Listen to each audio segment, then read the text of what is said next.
Welcome back to the Bulletproof Podcast. My name is Gary Clinton. I feel like I have a bit of a sore throat for some reason. And this is chapter 3 of Never Give Up, your pathway ultimately to getting out of depression. How to beat depression with confidence, goals, and thinking. Becoming an awesome human being. Chapter 3, Mental Illnesses, Recovery is Possible. In this chapter, I give a bit of a rundown, a breakdown of common mental illnesses. And this is a bit of about 4 or 5, maybe 6 paragraphs on each mental illness that is currently in this book. So starting off with depression. Depression refers to a wide range of mental health problems. A depressed person's symptoms should give some idea of severity of their condition. Some of the symptoms would be tearfulness, irritability, social withdrawal, fatigue, loss of confidence, and I'm going to list off a few more here. But there is a variety of lists. There's not a trillion things. There's not 1,000 things. There is dozens of things, and on that dozens of things, you have another branch away from depression of anhedonia, which is a feeling of lack of feeling for anything. You've got lack of sex drive. You've got insomnia or too much sleeping. Yeah, and both of them can be caused for a variety of reasons, and all this could be caused from a variety of reasons. Get back into the book. I will bring more symptoms to light in chapter 5. Depression's not picky. An interesting chapter. 1 in 10 people in Ireland, or 450,000 people, experience depression at any one time, which is an interesting statistic. Maybe 1 in 500,000 at this stage, as we're up to 5 million. The mid-20s is the average age of the person's first episode. There are many reasons why this is the case. There are many cause and event situations for this illness. And a segue from the book, we could think of this as an illness. We could actually think of this as kind of a virus or a mind virus, and as leveraged its way into our life and taken on basically anything. Taken on all of our thoughts, taken on our beliefs, it's overridden our system. And we can kick this illness with a bit of time and work. Usually depression lasts. Come back to the book. Of course, the first episode can happen anywhere in any stage of life. Example for me, at 18. Usually depression lasts for 4 to 6 months and is completely possible to overcome. Following their first episode, at least 50% of people will go on to have at least one more. Suicide is often an end result of depression, as people feel there are no hope. Feelings of hopelessness and helplessness, in a combination with ruminating of past experiences or issues or traumas, can be very destructive. Unfortunately, people use depression as referred to sadness. Depression gets pushed down, and I hope this book can shine a light on the mental illness and the mental health. The main message of this book is that recovery is possible.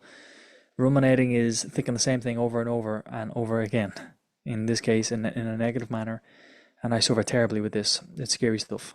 I did suffer terribly with this, segue from the book. Now maybe you do, and I think a lot of people who do suffer with depression do struggle with ruminating again being this over analysis of one situation, time, place, thing. It's thinking this situation in and out in every single direction. It's completely compiling and overgeneralizing and catastrophizing all the situations that are possible in this one event. And I'll talk a bit about ruminating in here.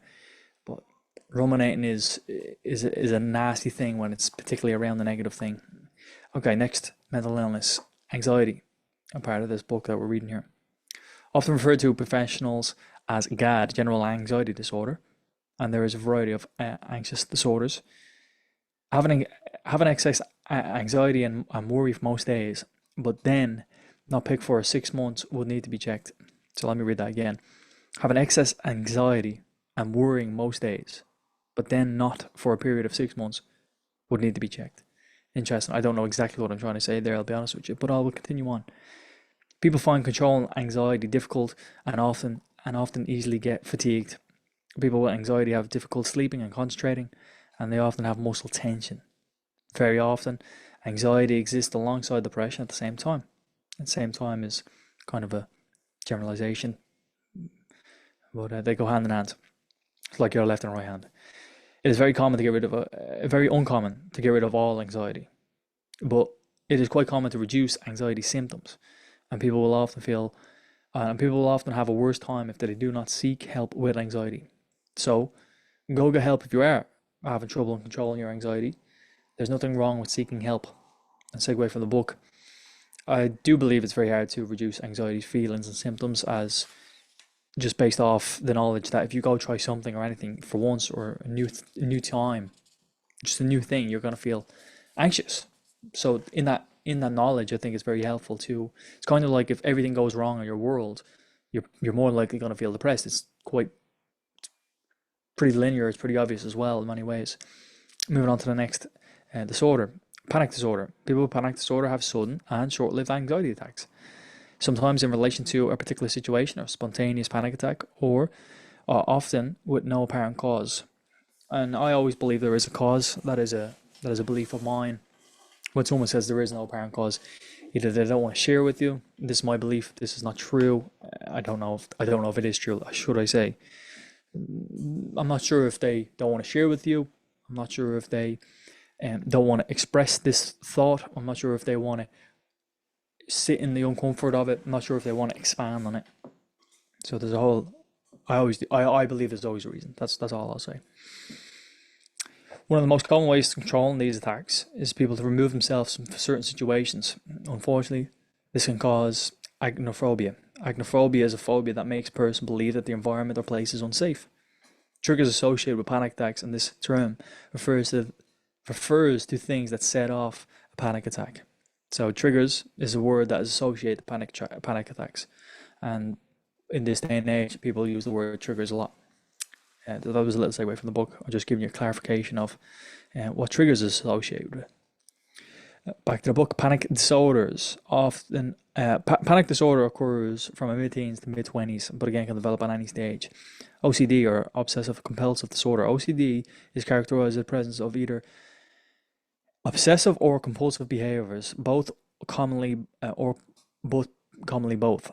An obsession is defined as an unwanted intrusive thought, image, or urge to repeatedly enter a person's mind. Obsession, yeah, or to do a consistent action. And one example I said away from the book that I see a lot, in fact, is someone needs to. Two documentaries. I think they're on a place called Real Stories on YouTube. It's a great channel. They cover a variety of mental illnesses, and they talk about two videos I know in particular about OCD. One of them's they have to count to 14 when they do anything. They have to clean 14 times. They have to feed 14 times. They have to go up the stairs 14 times. They have to close the door, lock the door 14 times. That's an incredible one. Another one is germs and viruses. And a girl who's in her house, she won't let other people come in and sit down. And if they sit down, they have all the sprays, they have all the wipes, and they have the masks. And there's just an incredible amount of going around from place to place in the house, and needs to clean this, needs to clean that. And there's always something to do in order to get the germs and viruses out of the house. Common obsessions in OCD include contaminations from dirt, germs, viruses. More extreme examples could be fear of harm, sexual thoughts, and thoughts of violence or aggression. Compulsions are repeated behaviors and mental acts that a person feels driven to perform. Compulsive actions would be like checking the gas tap, cleaning, or washing. And that's an interesting one, like checking the house it's a common one, right? Checking the house if it's been locked, or checking if the gas tap's off, or checking if the immersion's off, and them type of things. And checking it not just once or twice, but maybe 10, 15, 14 times, like the example. These are most common. These are the most common examples, as there is a continuum of everyday behavior. Compulsive acts are not pleasurable, which means they're different from impulsive acts like shopping or gambling. Compulsive acts are, like I just mentioned with cleaning, they're compulsive to make sure the door is closed. Impulsive acts is, F this, I want to do that. F this, I'm going to do that. Compulsive, again, is there is an intention that you have, and in the back of the mind, that this is kind of a sort of layout or structure or plan. I've heard from people personally that OCD is horrible to have. I do research on this topic. I see you can overcome and get the condition into full remission. That's great news. Bipolar disorder. Bipolar is a mood disorder and consists of swings between the extremes of mania and depression. Of course, early treatment leads to greater success. In a manic phase of bipolar, it is common to experience feelings of heightened energy, creativity, and euphoria. People in a manic state, they'll find it difficult, and people in a manic state will find it difficult to sleep and often be hyperactive. Some people feel as if they're invincible, and we've seen this, right? A segue from the book is people who do feel they're invincible, they're incredible, they're strange, and they've got this mystical belief that they're something like invincible, and they do a variety of things and tasks, and they take on the world, but they take on the world in such a way that's just not aligned. Some people could think they're Jesus and God, and they go and do mystical, crazy things. And there's some people on the edge of that line where they harness it and they use it, and they do take out basically the full potential because they're in a state of hyperactive and heightened energy and creativity. Bipolar has the opposite of euphoric highs, and can see people in extreme lows, and it often lasts for days, weeks, or months. PTSD, or post-traumatic stress disorder, often develops in response to one or more traumatic events, such as experience acts of violence, severe accidents, disasters, or military action. The risk of those people with PTSD include survivors of war, violent crime, physical and sexual assaults, sexual abuse, riots, life-threatening illnesses. The onset symptoms of PTSD is usually the first month after a traumatic event, but around 15% of people go for months or years before they experience symptoms. The most common symptoms of PTSD are re-experiences symptoms. People with PTSD can recall different aspects of a traumatic event in a vivid and distressing way. And this is a very, very important lesson segue from the book right now, that these events that happen in PTSD, or anyone, like I just mentioned, with a riot or mental illness or a physical illness or sexual abuse or some sort of military action, all these types of actions, our mind is a very creative tool where it doesn't know the past or the future, it only knows the now. So when you think of these events are very much real in this moment. And if you catastrophize, overgeneralize, or put these into a certain category in your mind, and you replay that situation over and over, you can really start to feel terrible now. And the more you do that, the more you associate, and the more you create a habit towards this thing that is not something you want to create the habit to. And unfortunately, some people really, really struggle with it. It's very sad. On the flip side of this, some people become very, very numb, not only numb to this emotion, this event, or numb to life though. And they can become null, if that makes sense. Null, being null to life, and numb to the event, numb to the emotion. But on the flip side of numb and null, there can also be a positive aspect to this, where if you are numb to a certain event, then it's not going to affect you so much. For example, if I have a somewhat traumatic event, not to the level of degree of the ones that I've just mentioned, but if I fall in public in Times Square, let's say in New York, that will have some of a traumatic event. If I have a numbing effect to that, then it can be all right later on. If I fall in public again, it's not going to be the worst thing in the world.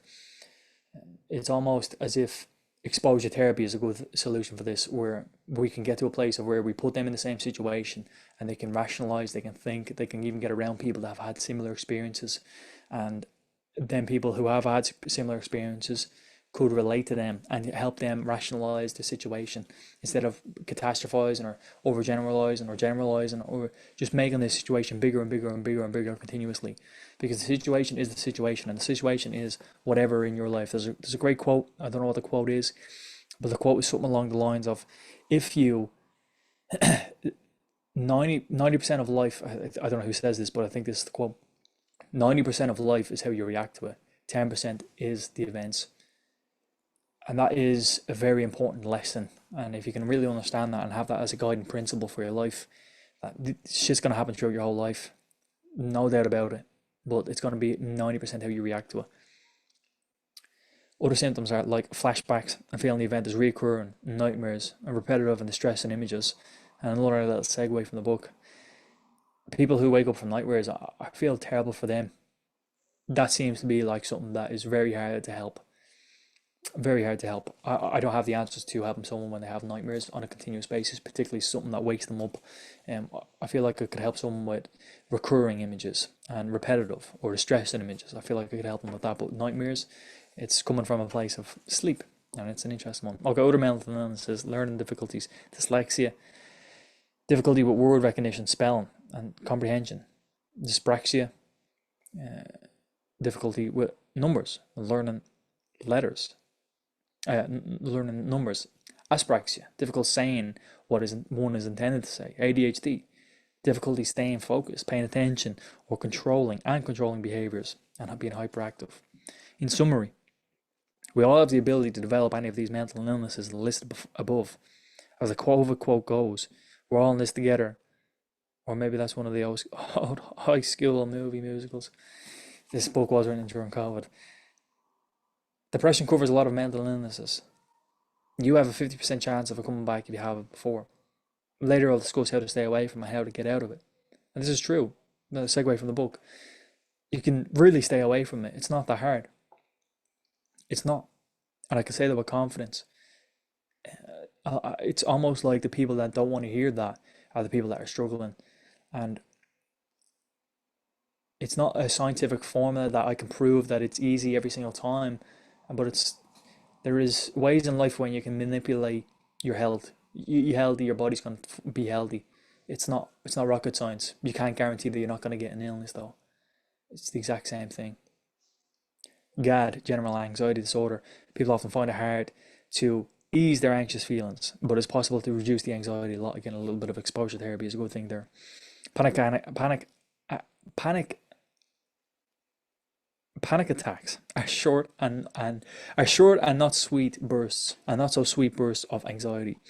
People tend to avoid situations and then can develop agoraphobia, the fear of places or environment of being unsafe. People with OCD, obsessive compulsive disorder, obsesses over thoughts and actions. Bipolar can have manic highs and manic extreme lows. Ruminating is the act of thinking the same thing over and over, but not in a positive manner, not in this instance at least above. PTSD is not a nice thing to think about, and many of us can only PTSD is not nice to think about, and many of us can only imagine reliving the worst event in your life. It wouldn't be nice to have that on repeat. And recovery as possible. And that last sentence of PTSD is, what would you really, if you could think about that as I read that, PTSD is not nice to think about. Many of us could only imagine reliving the worst experience of our life. What would you do if you had to replay the worst event of your life over and over and over? And that's what people are struggling out there with PTSD. And that is something to be deeply grateful for, that you don't do that. It's almost like when someone says, well, you got drinking water, which is good. That is good. But you also don't have to live the worst day of your life on repeat. And I'm sorry if I maybe triggered that off in the back of your mind, but that's not something to get caught up on. That's something to go on to the next thought, and the next thought is, I'm grateful that I don't have that. In the next chapter, chapter 4, it's life and what needs to happen for you to succeed. PMA, a positive mental attitude. We'll cover that in the next episode. Thanks for tuning in. My name's Gary Coach Clinton. Have a beautiful, blessed day. You're amazing.